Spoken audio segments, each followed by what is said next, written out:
বীরভূমের সাঁইথিয়া থেকে বল্লারপুর যাওয়ার রাস্তায় প্রত্যেক শনিবার বসে গরুর হাট।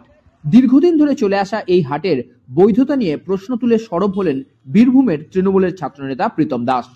তিনি এই বিষয়ে অভিযোগ তুলে ইতিমধ্যেই তা লিখিত আকারে জানিয়েছেন বীরভূম জেলা শাসক, জেলা সভাধিপতি, জেলা পুলিশ সুপার ও সাঁইথিয়া ব্লকের বিডিওকে।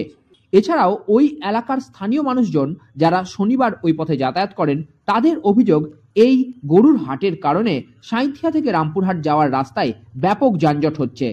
এছাড়াও এই গরুর হাটের কারণেই বাইরের রাজ্যের তথা অন্যান্য এলাকার প্রচুর মানুষের আনাগোনা থাকছে সাঁইথিয়া, মল্লারপুর সহ পার্শ্ববর্তী জায়গায়, যা স্থানীয় মানুষদের জন্য অনেকটাই উদ্বেগের। তাই সকলেই আশাবাদী দ্রুত এই বিষয়ে প্রশাসন পদক্ষেপ নেবে। ছাত্রনেতা প্রীতম দাস কি জানিয়েছেন শুনবো।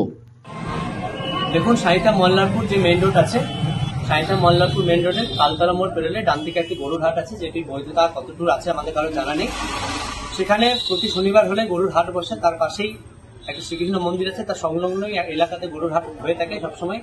সেখানে ভিন দেশ, ভিন রাজ্য থেকে, ঝাড়খণ্ড, বিহার থেকে প্রচুর সংখ্যক মানুষ এই জেলায় ঢোকে এবং তাদের কি মতলব সেটা জানেন না। অনেক ক্ষেত্রে গতকালে আমি যেমন বেরোলাম, তাদের বাংলা ভাষী নয়, সবচেয়ে বড় কথা যে বাংলা ভাষী নয়, কোন ভাষায় কথা বলতে আমরা বুঝতে পারছি না। একজনের নাম ধরে কোথা থেকে এসেছে, ঝাড়খণ্ড থেকে এসেছে।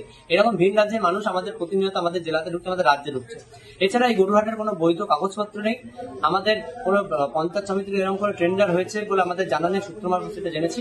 আমরা চাই ওই রাস্তাতেই শনিবার যখন হয়, যখন ওই শনিবার গরুর হাটটি বসে, সেই সময় ওখানে প্রচন্ড যানজটের শিকার হয়, সাধারণ মানুষ এপার থেকে ওপার বেরোতে পারে না এবং ওখানকার স্থানীয় বাসিন্দাদের অসুবিধা হয়।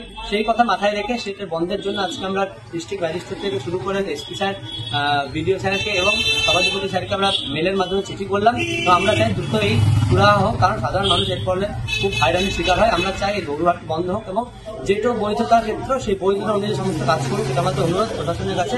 আর সবচেয়ে বড় কথা, রাজ্য সরকারের রেভিনিউ যেটা থাকে, সেই রেভিনিউ পর্যন্ত ঘোষণা সেখানে হয় না। তাই আমরা চাই মমতা বন্দ্যোপাধ্যায় এবং অভিষেক বন্দ্যোপাধ্যায় যেখানে অবৈধ কারবার বন্ধের পক্ষে, সেখানে এই ব্যবসা কি করে চালাচ্ছে, তাদের কাছে এই টাকা যাচ্ছে বিরোধী টিমের, সেই দিকটা মাথায় রেখে আমরা এই গরুহাট বন্ধের পক্ষে কিন্তু আজকে আমরা চিঠি দিয়েছি।